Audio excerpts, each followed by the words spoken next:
저는 윤정화입니다. 올해 65이죠. 남편을 일찍 보낸 뒤로 혼자 이 동네에서 작은 꽃집을 운영하며 살아왔습니다. 아침마다 꽃에 물을 주고 시든 잎을 정리하고 손님을 맞이하는 게 제 일상이었어요. 평범하지만 저는 이 생활이 좋았습니다. 딸 세영이와 사위 진호, 그리고 9살 손자 민재와 함께 사는 집도 좋았죠. 가족이 함께 있다는 것만으로도 충분히 행복했으니까요. 매일 새벽 5시면 저는 자연스럽게 눈이 떠집니다. 어둠이 채 가시지 않은 시간. 저는 부엌으로 향했어요. 가족들의 아침밥을 준비하는 게 제 하루의 시작이었죠. 밥을 짓고 된장찌개를 끓이고 계란을 부치는 동안 커피포트에서 물이 끓는 소리가 들립니다. 그 소리가 참 좋았어요. 하루를 깨우는 신호 같았으니까요. 커피 한 잔은 저에게 특별한 의미였습니다. 남편이 살아계실 때 함께 마시던 습관이 지금까지 이어진 거예요. 여보, 오늘도 좋은 하루 보내요. 혼자 중얼거리며 커피를 마시는 게 제 아침의 루틴이었죠. 그런데 일주일쯤 전부터였을까요? 커피 향이 조금 이상했습니다. 처음엔 제 착각인 줄 알았어요. 은은하고 고소해야 할 향 대신 뭔가 날카롭고 금속 같은 냄새가 섞여 있었거든요. 나이 들어서 후각이 둔해진 건가? 저는 그렇게 생각했습니다. 60을 넘으면 몸 곳곳이 예전 같지 않다는 걸 이미 알고 있었으니까요. 그래서 대수롭지 않게 넘겼죠. 하지만 그날 이후로 몸이 점점 무거워지기 시작했습니다. 아침에 일어날 때 머리가 지끈거렸어요. 꽃집에서 일하다가도 갑자기 어지러워서 의자에 주저앉은 적이 한두 번이 아니었죠. 할머니, 괜찮으세요? 단골 손님이 걱정스럽게 물었습니다. 괜찮아요. 요즘 잠을 설쳐서 그런가 봐요. 저는 웃으며 대답했지만 사실 밤에 잠을 못 이루는 건 아니었어요. 오히려 너무 깊게 잠들어서 아침에 일어나기가 더 힘들었죠. 이상했습니다. 왜 이렇게 피곤할까요? 평소보다 일을 더 한 것도 아닌데 온몸이 납덩이처럼 무거웠어요. 손발도 자주 저렸습니다. 가위질을 하다가도 손에 힘이 풀려서 가위를 떨어뜨린 적도 있었죠. 엄마, 병원 한번 가보세요. 세영이가 말했습니다. 저녁 식탁에서였어요. 아니야, 괜찮아. 그냥 환절기라 그런 거겠지. 저는 손을 흔들며 웃었습니다. 병원 가는 게 귀찮기도 했고 뭔가 큰 병이 나올까봐 두렵기도 했거든요. 나이 들면 다들 이런 거 아니겠어요. 저는 스스로를 그렇게 설득했습니다. 세영이와 진호는 요즘 부쩍 저를 더 챙기는 것 같았어요. 어머니, 커피 제가 내려드릴게요. 어머니, 오늘은 좀 쉬세요. 제가 설거지 할게요. 처음엔 고마웠습니다. 딸과 사위가 이렇게 신경 써주는 게 얼마나 감사한 일인가요? 하지만 어딘가 모르게 어색했어요. 세영이의 눈빛이 예전과 달랐거든요. 무언가를 감추는 듯한 불안한 그림자가 있었죠. 진호도 마찬가지였습니다. 제 눈을 잘 마주치지 않았어요. 말을 걸면 대답은 하지만 시선은 항상 다른 곳으로 향했죠. 제가 뭘 잘못했나? 저는 혼자 생각했습니다. 하지만 딱히 잘못한 게 없었어요. 그저 평소처럼 살았을 뿐이니까요. 어느 날 아침, 저는 커피를 마시다가 멈췄습니다. 향이 확실히 이상했거든요. 이번엔 착각이 아니었어요. 분명히 쓴맛 뒤에 뭔가 다른 맛이 느껴졌습니다. 화학약품 같은 날카로운 맛이었죠. 이상하네. 저는 컵을 내려놓고 커피포트를 열어봤습니다. 하지만 별다른 게 보이지 않았어요. 깨끗한 물과 커피 가루뿐이었죠. 제가 예민해진 건가? 저는 고개를 저으며 다시 커피를 마셨습니다. 그런데 그날 오후 꽃집에서 일하다가 갑자기 속이 뒤틀렸어요. 화장실로 달려가 토했습니다. 아침에 먹은 것들이 전부 올라왔죠. 어머니, 괜찮으세요? 세영이가 놀라서 달려왔습니다. 괜찮아. 아침에 뭘 잘못 먹었나 봐. 저는 손으로 입을 닦으며 대답했어요. 하지만 괜찮지 않았습니다. 온몸이 떨렸고 식은땀이 등줄기를 타고 흘러내렸죠. 병원 가세요. 엄마, 이거 심각한 것 같아요. 세영이가 다급하게 말했습니다. 그런데 이상했어요. 세영의 목소리에 진짜 걱정이 담겨 있지 않았거든요. 오히려 불안해 보였습니다. 뭔가를 들킬까봐 두려워하는 사람처럼요. 아니야. 좀 쉬면 괜찮을 거야. 저는 고집을 부렸습니다. 왜 그랬을까요? 지금 생각하면 참 바보 같았죠. 그날 저녁, 저는 침대에 누워 천장을 바라봤습니다. 몸은 천근만근 무거웠지만 잠은 오지 않았어요. 머릿속으로 여러 생각이 스쳐 지나갔습니다. 커피 향이 이상했던 것, 몸이 점점 안 좋아지는 것, 세영이와 진호의 어색한 태도, 이 모든 게 우연일까요? 아니면 뭔가 연결고리가 있는 걸까요? 저는 고개를 저었습니다. 설마 딸이 저한테 나쁜 짓을 할 리 없잖아요. 제가 낳고 키운 딸인데요. 저는 스스로를 다독였습니다. 하지만 마음 한구석이 불편했어요. 뭔가 잘못되고 있다는 직감이 계속 저를 괴롭혔죠. 다음 날 아침, 저는 평소보다 일찍 일어났습니다. 세영이가 부엌에서 커피를 내리는 소리가 들렸거든요. 저는 살짝 문틈으로 부엌을 들여다봤어요. 세영이는 커피포트 앞에 서 있었습니다. 그런데 손에 작은 봉지를 들고 있었죠. 하얀 가루가 담긴 봉지였어요. 세영이는 주위를 둘러보더니 재빨리 그 가루를 커피잔에 털어 넣었습니다. 저는 숨이 멎는 줄 알았어요. 심장이 미친 듯이 뛰었죠. 저게 뭐지? 저는 몸을 숨기며 지켜봤습니다. 세영이는 스푼으로 커피를 저으며 혼자 중얼거렸어요. 이 정도면 괜찮을 거야. 그 목소리가 너무나 차갑게 들렸습니다. 제가 아는 딸의 목소리가 아니었어요. 저는 뒷걸음질 치다가 방으로 돌아왔습니다. 문을 닫고 침대에 주저앉았죠. 손이 부들부들 떨렸어요. 아니야. 내가 잘못 본 거야. 저는 스스로에게 말했습니다. 하지만 아니었어요. 분명히 봤거든요. 세영이가 제 커피에 뭔가를 넣는 거려. 그게 뭔지는 몰라도 좋은 게 아니라는 건 확실했습니다. 저는 그날 아침 커피를 마시지 않았어요. 오늘은 입맛이 없네. 세영이가 내민 커피를 거절했습니다. 세영이의 얼굴이 순간 굳었어요. 왜요? 몸이 안 좋으세요? 응. 속이 좀 불편해서. 저는 최대한 자연스럽게 대답했습니다. 세영이는 잠시 저를 바라보더니 고개를 끄덕였죠. 그럼 따뜻한 물이나 드세요. 하지만 세영의 눈빛이 날카로워진 걸 저는 놓치지 않았습니다. 뭔가 계획이 틀어진 사람의 표정이었어요. 그날부터 저는 집안을 유심히 살피기 시작했습니다. 세영이와 진호의 행동을 지켜봤죠. 밤에 부엌에서 나누는 작은 속삭임도 들으려 애썼어요. 그리고 어느 날 밤, 저는 결정적인 대화를 듣게 됩니다. 하지만 그건 다음 이야기죠. 지금 이 순간, 저는 아직 믿고 싶지 않았으니까요. 제 딸이 저를 해치려 한다는 사실을요. 저는 그날 밤 잠을 이룰 수 없었습니다.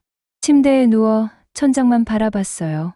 세영이가 커피에 뭔가를 넣던 모습이 계속 눈앞에 아른거렸죠. 내가 잘못 본 거야. 100번을 되뇌었지만 소용없었습니다. 제 눈은 분명히 봤거든요.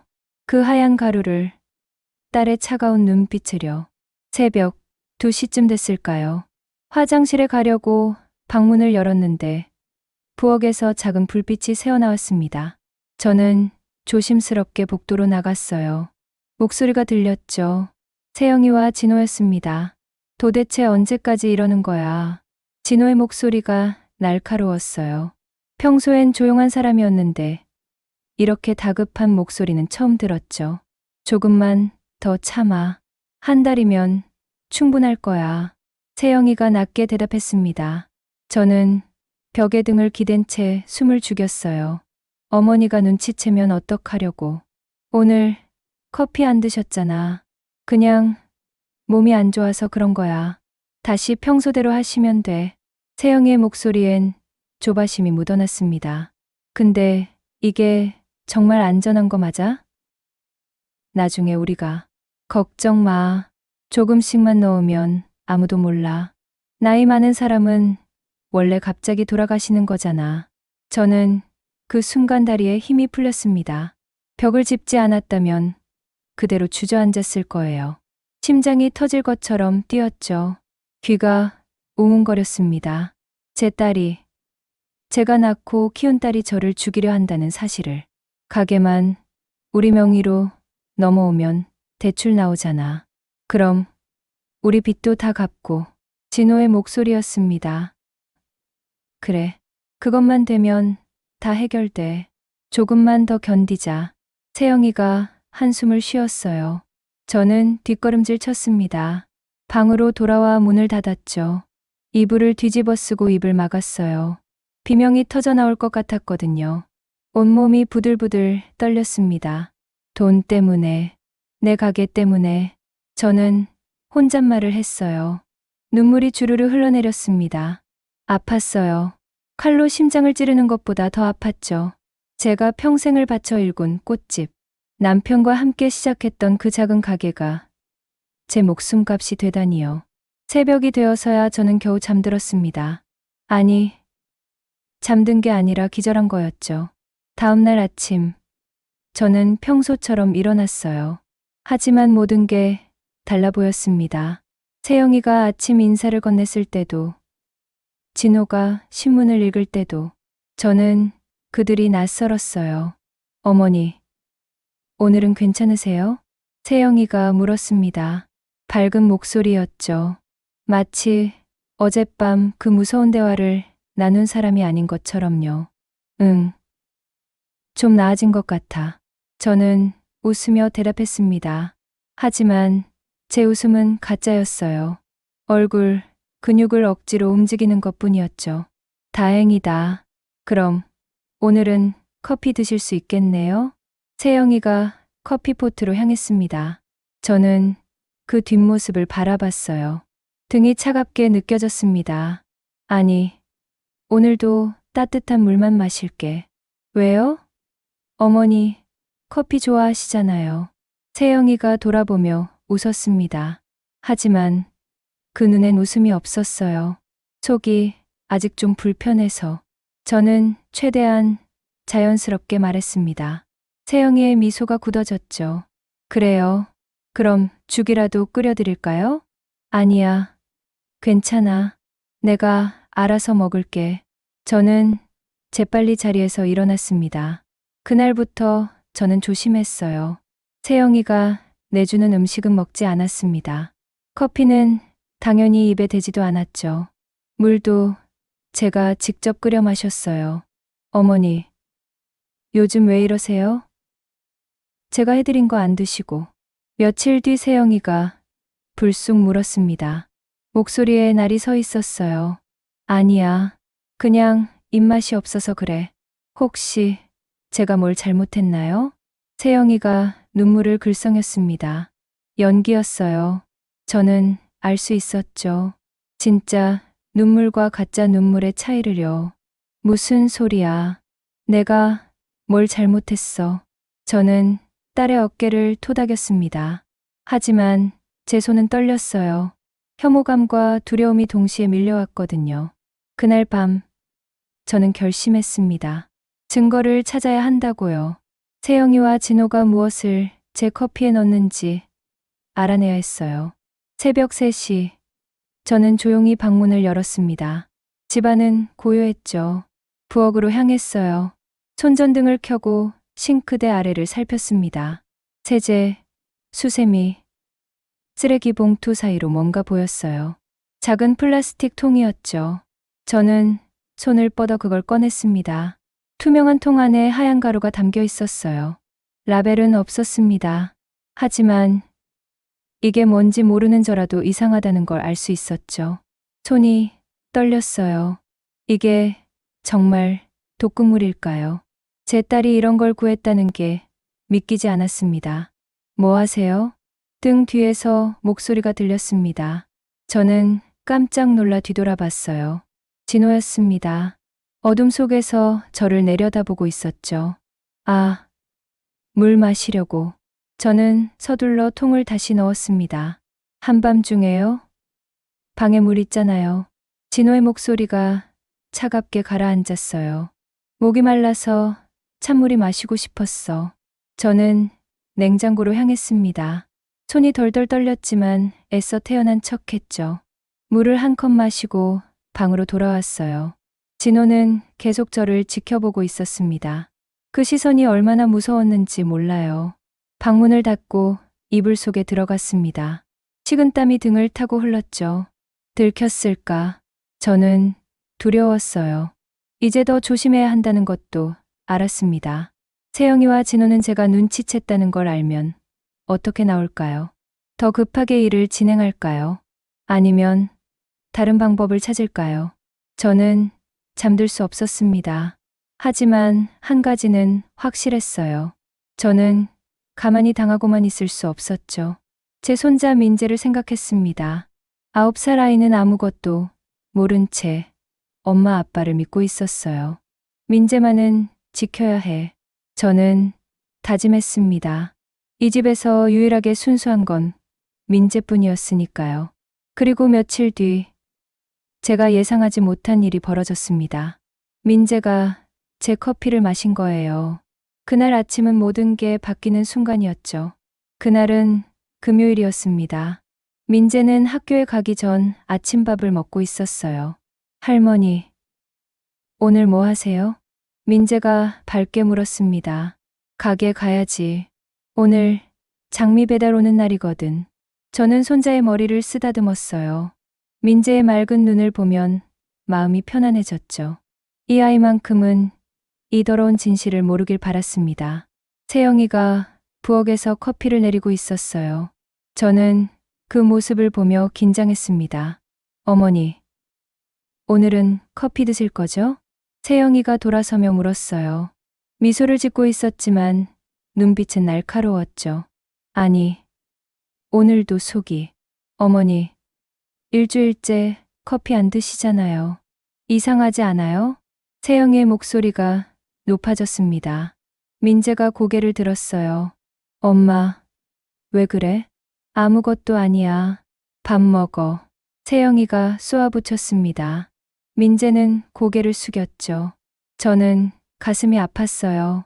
그래, 오늘은 마실게. 저는 어쩔 수 없이 대답했습니다. 세영이의 얼굴이 환해졌어요. 다행이다. 제가 정성껏 내렸어요. 세영이가 커피잔을 제 앞에 놓았습니다. 김이 모락모락 올라왔죠. 저는 그 잔을 내려다봤어요. 손을 뻗었지만 들 수가 없었습니다. 이 안에 뭐가 들었는지 아는데 어떻게 마실 수 있겠어요? 어머니, 식기 전에 드세요. 세영이가 재촉했습니다.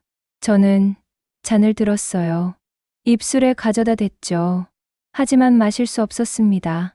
할머니, 민재의 목소리가 들렸어요.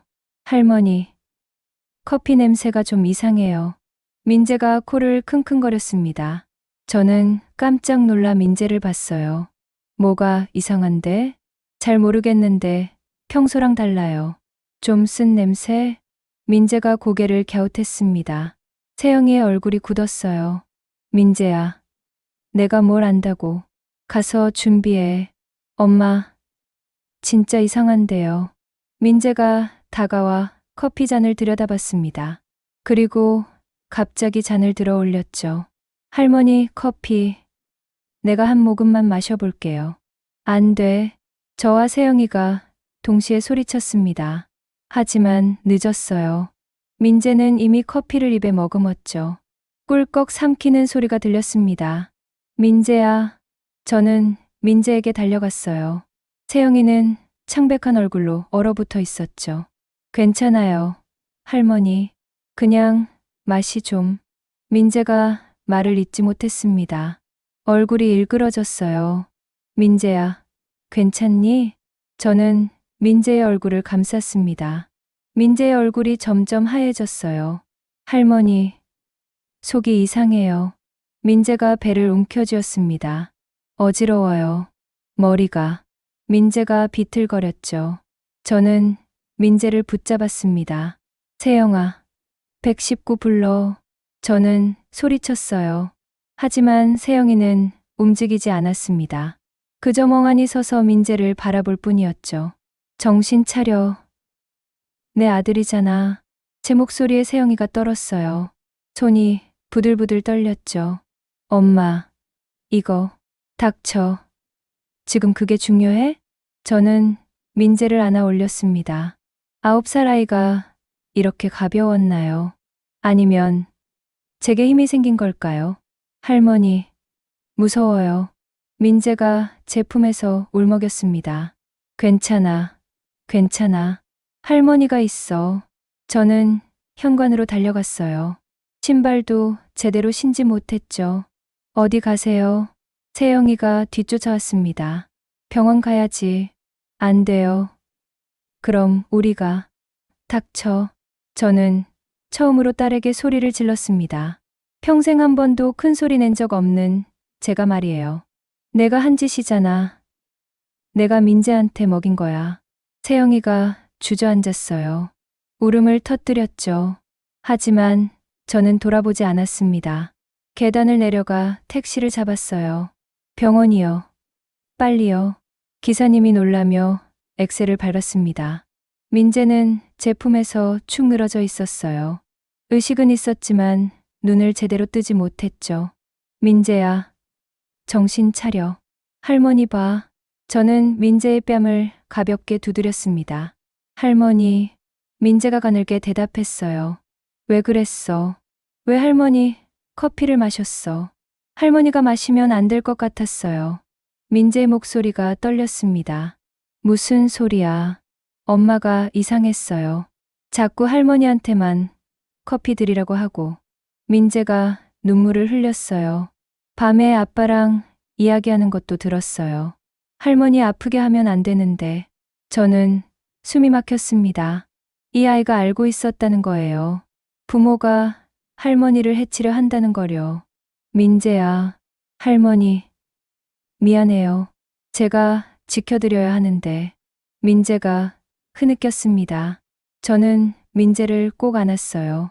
눈물이 주르르 흘러내렸죠. 아니야, 민재야. 내 잘못이 아니야. 병원에 도착했습니다. 저는 민재를 안고 응급실로 뛰어들어갔어요. 도와주세요. 아이가. 간호사들이 달려왔습니다. 의사가 민재를 침대에 눕혔죠. 무슨 일이에요? 커피를 마셨는데 이상한 걸 먹은 것 같아요. 저는 떨리는 목소리로 말했습니다. 이상한 게 뭔가요? 독극물이요. 그 말에 응급실이 술렁였습니다. 의사의 표정이 심각해졌어요. 지금 바로 혈액 검사하겠습니다. 위세척도 준비하세요. 간호사들이 분주하게 움직였습니다. 저는 밖으로 밀려났어요. 투명한 유리 너머로 민재가 보였죠. 작은 몸에 여러 줄이 연결되고 있었습니다. 제발, 제발. 저는 두 손을 모았어요. 무신론자였던 제가 처음으로 신에게 빌었습니다. 민재만은 살려주세요. 제 목숨 가져가셔도 되니까. 얼마나 시간이 흘렀을까요? 의사가 밖으로 나왔습니다. 보호자분이신가요? 네. 할머니예요. 어떻게 됐어요? 저는 의사의 팔을 붙잡았습니다. 일단 위세척을 했고 혈액 검사 결과를 기다리고 있습니다. 그런데 의사가 말을 멈췄어요. 왜요? 무슨 문제라도? 혈액에서 독성 물질이 검출됐습니다. 청산염 계열로 보이는데 그게 뭐예요? 저는 울먹였습니다. 치명적인 독극물입니다. 다행히 양이 많지 않아서 목숨에는 지장이 없을 것 같습니다. 저는 주저앉았어요. 다리에 힘이 풀렸죠. 하지만 할머니, 이건 경찰에 신고해야 할 사안입니다. 의사의 목소리가 진지했습니다. 아이가 우연히 마신 게 아니죠. 누군가 의도적으로. 저는 고개를 끄덕였어요. 신고하세요. 다 신고하세요. 제 목소리는 단호했습니다. 더 이상 숨길 이유가 없었죠.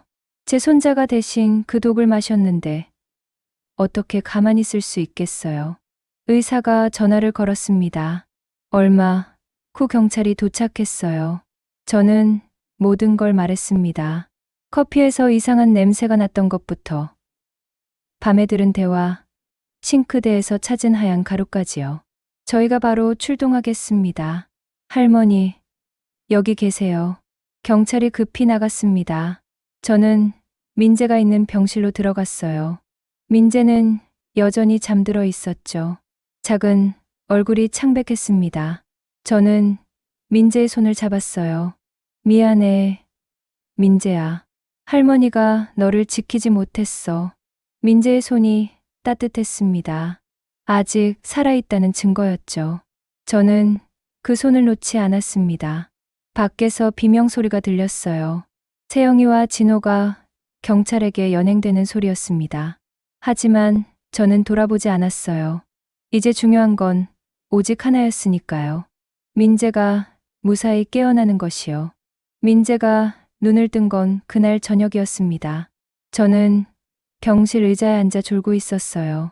할머니, 작은 목소리에 저는 화들짝 놀라 눈을 떴습니다.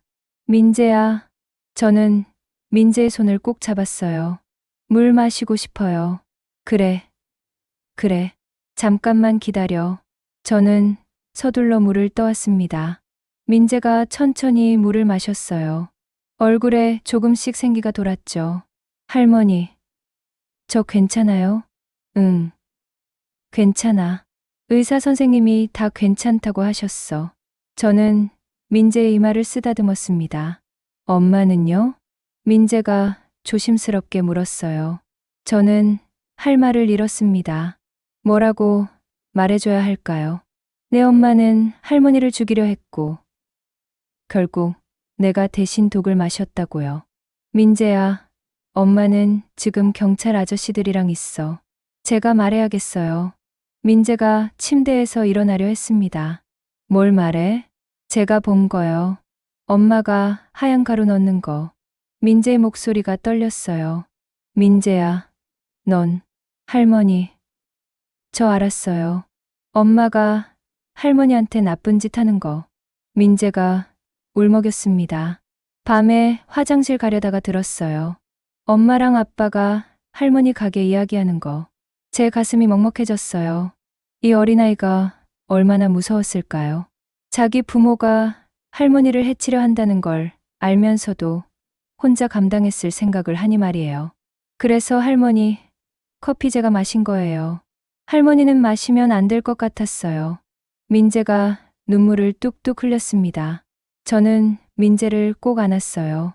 고마워. 민재야, 내가 할머니를 살렸어. 문이 열렸습니다. 경찰 2명이 들어왔어요. 할머니, 아이가 깨어났다고 들었습니다. 괜찮으시다면 몇 가지 여쭤봐도 될까요? 네, 괜찮아요. 저는 고개를 끄덕였습니다. 경찰이 민재에게 다가왔어요. 민재야, 무섭지? 천천히 말해도 돼. 젊은 여경이 부드럽게 말했습니다. 괜찮아요. 말할 수 있어요. 민재가 침을 꿀꺽 삼켰어요. 엄마가 할머니 커피 잔에 하얀 가루 넣는 거 봤어요. 언제였니?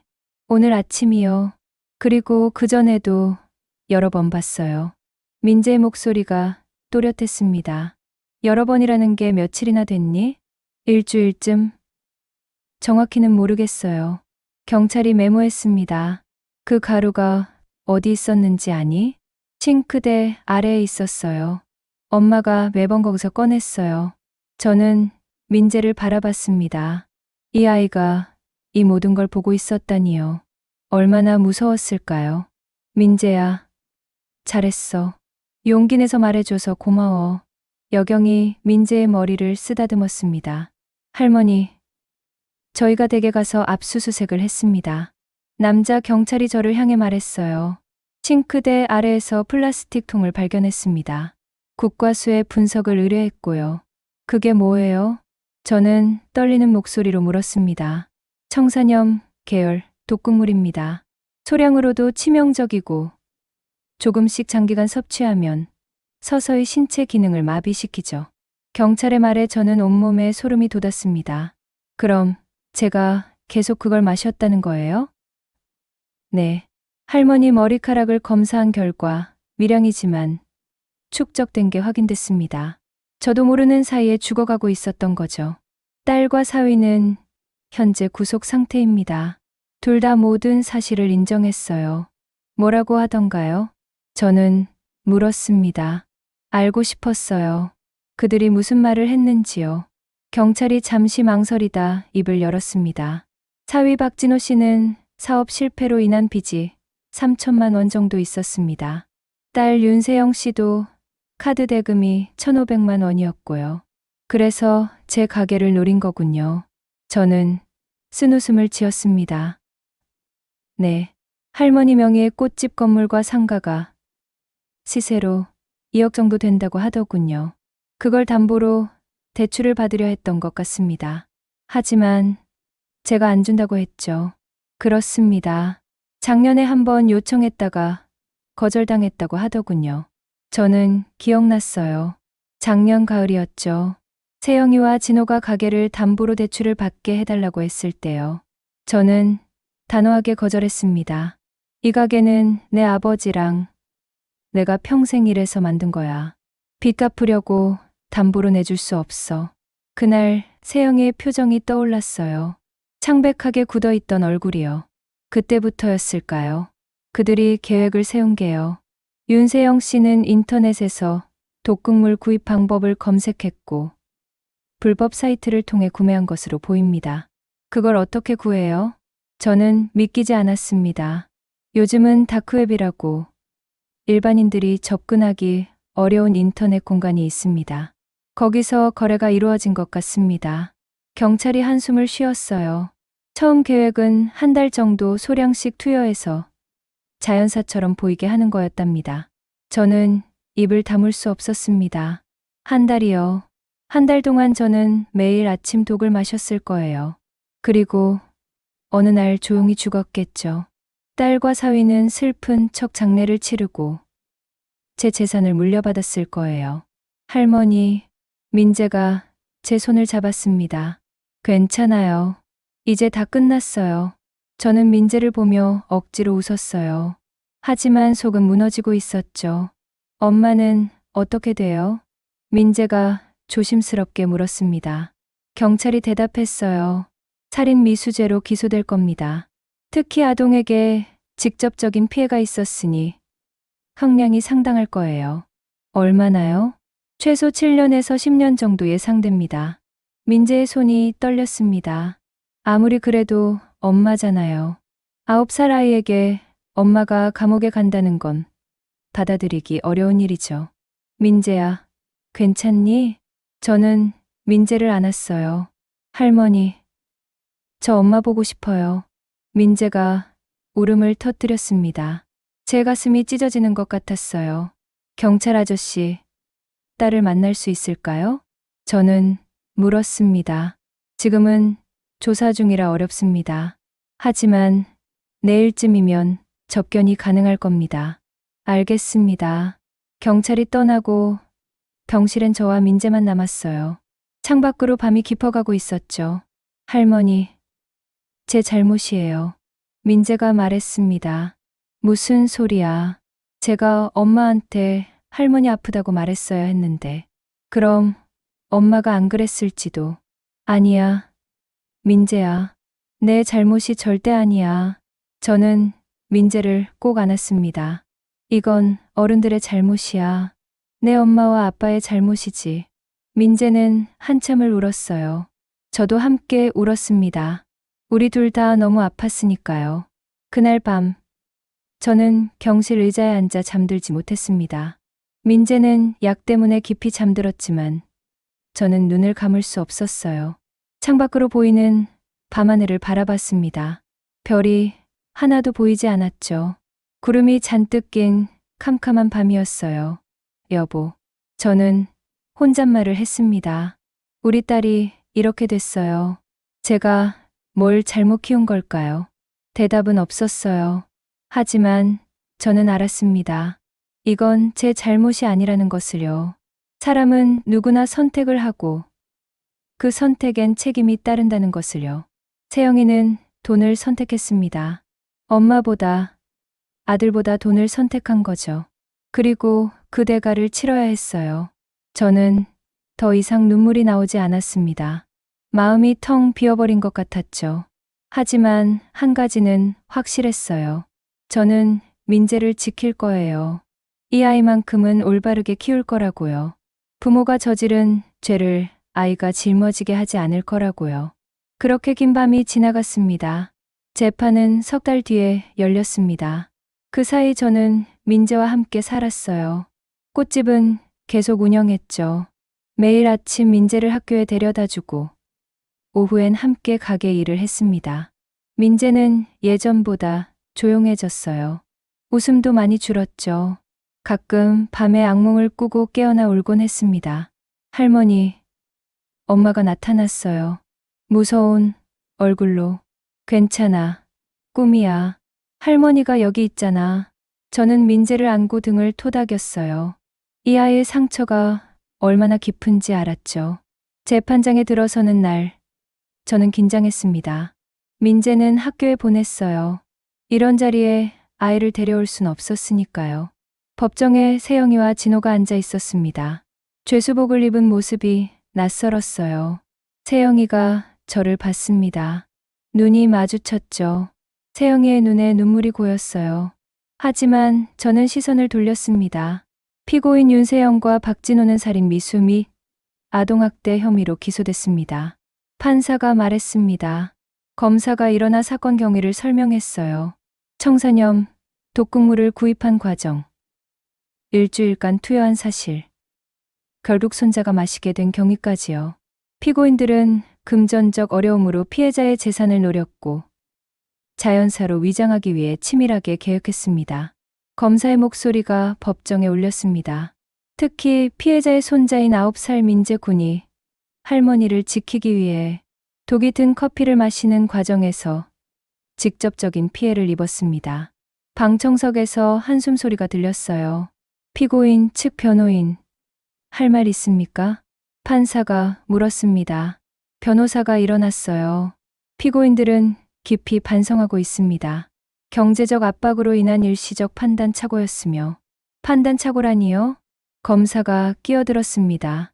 일주일 동안 매일 아침 독극물을 투여한 게 판단 착오입니까? 인터넷으로 구매 방법을 검색하고 불법 사이트에서 거래한 게 일시적 실수입니까? 변호사는 입을 다물었어요. 할 말이 없었던 거죠. 피고인, 할 말 있으면 하세요. 판사가 세영이를 봤습니다. 세영이가 떨리는 목소리로 일어났어요. 어머니, 죄송합니다. 세영이가 제게 고개를 숙였습니다. 저는 정말 미쳤던 것 같아요. 빚에 쪼들리고 진호는 일자리를 잃고 세영이의 목소리가 흔들렸어요. 하지만 그게 변명이 될 순 없다는 거 알아요. 제가 한 짓은 용서받을 수 없어요. 민재는요? 저는 처음으로 입을 열었습니다. 내 아들은 생각 안 했어요? 세영이가 고개를 떨구었어요. 생각했어요. 하지만 멈출 수가 없었어요. 이미 시작했으니까. 이미 독을 샀으니까. 그래서 계속한 거예요? 아들이 보는 앞에서 제 목소리가 높아졌습니다. 민재가 얼마나 무서워했는지 알아요? 밤마다 악몽 꾸고 울면서 깨는 거 알아요? 세영이가 울음을 터뜨렸습니다. 하지만 저는 동정심이 들지 않았어요. 피고인, 앉으세요. 판사가 말했습니다. 진호도 한마디 했어요. 장모님, 정말 죄송합니다. 제가 사업만 잘했어도, 빚만 없었어도, 빚이 사람 죽이는 이유가 돼요? 저는 차갑게 말했습니다. 당신들은 선택한 거예요. 힘들어도 정직하게 사는 대신 편한 길을 택한 거죠. 진호는 고개를 숙였어요. 재판은 1시간 정도 진행됐습니다. 판사가 최종 선고를 내렸어요. 피고인 윤세영, 징역 8년. 피고인 박진호, 징역 7년을 선고합니다. 방망이 소리가 울렸습니다. 세영이가 주저앉아 울었어요. 진호는 고개를 떨구고 있었죠. 저는 자리에서 일어났습니다. 뒤돌아보지 않고 법정을 나왔어요. 복도에서 한참을 서 있었습니다. 다리가 후들거렸어요. 끝났구나. 저는 혼잣말을 했습니다. 긴 악몽이 끝난 거죠. 그날 저녁, 저는 민재와 함께 저녁을 먹었습니다. 할머니, 재판 어떻게 됐어요? 민재가 조심스럽게 물었어요. 엄마랑 아빠는 한동안 못 볼 거야. 얼마나요? 오래. 내가 거의 어른 될 때쯤. 민재는 고개를 끄덕였습니다. 울지 않았어요. 이미 마음의 준비를 한 것 같았죠. 할머니, 저 잘못한 거 아니에요? 아니야. 넌 잘못한 게 하나도 없어. 저는 민재의 손을 잡았습니다. 넌 할머니를 구했어. 용감한 아이야. 그럼 왜 이렇게 슬프죠? 민재가 눈물을 글썽였어요. 슬픈 게 당연해. 엄마 아빠니까. 하지만 민재야. 저는 민재의 눈을 똑바로 봤습니다. 나쁜 짓을 한 사람은 벌을 받아야 해. 그게 가족이어도 마찬가지야. 그게 정이란다. 민재는 한참을 생각하더니 고개를 끄덕였어요. 할머니 말씀 이해해요. 시간이 흘렀습니다. 1년, 2년, 3년. 민재는 쑥쑥 자랐어요. 중학생이 됐고 키도 제 어깨를 넘었죠. 공부도 잘했습니다. 특히 과학을 좋아했어요. 할머니, 저 과학고 갈래요. 그래? 시험 어렵다던데. 괜찮아요. 열심히 할게요. 민재는 정말 열심히 했습니다. 밤늦게까지 공부하고 주말엔 도서관에 갔죠. 그리고 결국 합격했어요. 할머니, 붙었어요. 민재가 합격증을 들고 뛰어왔습니다. 저는 민재를 꼭 안았어요. 잘했어. 우리 민재. 민재는 18이 됐습니다. 어느덧 제 키를 훌쩍 넘은 청년이 됐죠. 할머니, 저 엄마 아빠 면회 가려고요. 어느 날 민재가 말했습니다. 그래, 가거라. 저는 고개를 끄덕였어요. 할머니는 안 가세요? 아니, 나는 안 갈게. 저는 아직 준비가 안 됐습니다. 딸을 용서할 준비가요. 민재는 혼자 구치소에 갔어요. 저녁에 돌아온 민재의 눈이 빨갛게 부어 있었죠. 많이 울었구나. 네. 엄마가 너무 늙으셨어요. 민재가 코를 훌쩍였습니다. 미안하다고 계속 말씀하셨어요. 할머니한테 전해달라고. 저는 아무 말도 하지 않았어요. 세월이 더 흘렀습니다. 민재는 대학에 갔고 저는 여전히 꽃집을 지켰어요. 어느 날 한 기자가 찾아왔습니다. 할머니, 인터뷰 부탁드려도 될까요? 용기 있는 손자 이야기를 다루고 싶습니다. 저는 처음엔 거절했어요. 하지만 민재가 말했습니다. 할머니, 우리 이야기가 누군가에겐 도움이 될 수 있어요. 가족이라도 잘못된 건 잘못됐다고 말하는 용기요. 그래서 저는 인터뷰에 응했습니다. 기사가 나간 뒤 많은 사람이 꽃집을 찾아왔어요. 할머니, 정말 대단하세요. 손자분이 정말 용감하시네요. 저는 그저 웃으며 대답했죠. 아닙니다. 우리는 당연한 일을 했을 뿐이에요. 작년에 세영이와 진호가 출소했습니다. 8년의 세월이 그들을 많이 바꿔놓았어요. 세영이는 백발이 반쯤 섞였고 진호는 허리가 굽었죠. 하지만 저는 그들을 만나지 않았습니다. 대신 편지 한 통을 보냈어요. 세영아, 나는 너를 용서할 수 없다. 하지만 민재는 내 아들이니 만나거라. 다만 앞으로 내 앞에는 나타나지 마라. 부모라도 죄는 죄다. 민재는 가끔 부모를 만납니다. 저는 묻지 않아요. 그건 민재의 선택이니까요. 오늘도 저는 꽃집 앞 화분에 새 꽃을 심었습니다. 빨간 장미였어요. 여보, 우리 잘 살았지요? 저는 하늘을 보며 중얼거렸습니다. 민재는 씩씩하게 잘 자랐어요. 곧 대학도 졸업해요. 바람이 불었어요. 꽃잎이 살랑거렸죠. 우리는 악을 이겼답니다. 정의가 승리했어요. 저는 물뿌리개를 들고 꽃에 물을 줬습니다. 생명은 이렇게 계속되는 거죠. 고통을 겪어도, 배신을 당해도 다시 일어서는 거예요. 그날 저녁, 민재가 꽃집으로 왔습니다. 할머니, 오늘 교수님이 그러시는데요. 제가 연구 능력이 뛰어나대요. 그래, 우리 민재 자랑스럽네. 다 할머니 덕분이에요. 민재가 환하게 웃었습니다. 그 웃음을 보며 저는 생각했어요. 이 모든 고통이 헛되지 않았구나. 민재는 올바르게 자랐고 정의가 무엇인지 아는 사람이 됐어요. 가족이라도 잘못된 건 잘못됐다고 말할 수 있는 용기를 가진 사람이요. 민재야, 네, 할머니, 너는 절대로 내 부모님처럼 살지 마라. 힘들어도 정직하게, 떳떳하게 살아야 해. 알아요, 할머니. 약속할게요. 민재가 제 손을 잡았습니다. 따뜻했어요. 이 따뜻함이 계속되길 바랍니다. 꽃처럼 향기롭게, 햇살처럼 밝게요. 저는 오늘도 꽃집 문을 열고 손님을 맞이하고 민재와 저녁을 먹습니다. 평범한 일상이죠. 하지만 이 평범함이 얼마나 소중한지 이제는 압니다. 목숨을 잃을 뻔한 사람만이 아는 소중함이요. 그리고 저는 이 이야기를 듣는 여러분께 말하고 싶습니다. 가족이라는 이름으로 모든 게 용서되지는 않아요. 잘못은 잘못이고 범죄는 범죄입니다. 사랑하는 사람이 길을 잃었다면 그때야말로 바른 길을 알려줘야 해요. 그게 진짜 사랑이니까요. 민재처럼 용기를 내세요. 옳은 일을 하세요. 그것이 결국 모두를 구하는 길이랍니다. 저는 오늘도 이렇게 살아갑니다.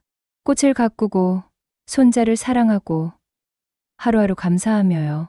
그것이 제가 이 세상에 남긴 메시지입니다. 악은 언젠가 드러나고 정의는 반드시 승리한다는 것. 그리고 진정한 사랑은 맹목적 용서가 아니라 올바른 길을 알려주는 것이라는 것을요. 이것이 제 이야기입니다. 윤정화의 이야기요. 들어주셔서 감사합니다.